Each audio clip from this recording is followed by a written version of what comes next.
হইছে মাসুদ সাইদা আমার বাসার সামনে পোস্টার লাগাই দিল আমার সাইডে করে আমার ব্ল্যাকমেল করছে ওরা সোনা দানা সব লইয়ে গেছে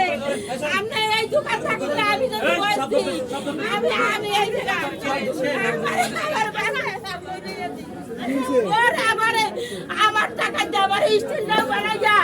ও যে কি সম্পর্ক করছে কি খারাপ কাজ করছে সব লোক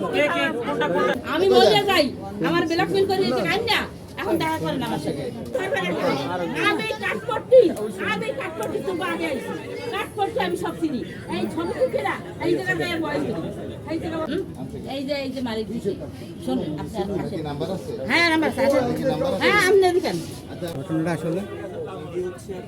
কিছুক্ষণ আগে এসে এরকম ঝামেলা করে গেছে, ঠিক আছে, আমরা চিনিও না, কিছুক্ষণ আগে ঝামেলা করেছে, পরে হচ্ছিল আমাদের যে সিকিউরিটি গার্ড ছিল ওনাকে দিয়ে বের করে দিচ্ছে, ঠিক আছে। এখন আবারও এসে এরকম ঝামেলা করতেছে, এখন আমরা আসলে বের করতে পারতেছি না, আপনারা যদি একটু সাহায্য করেন আমরা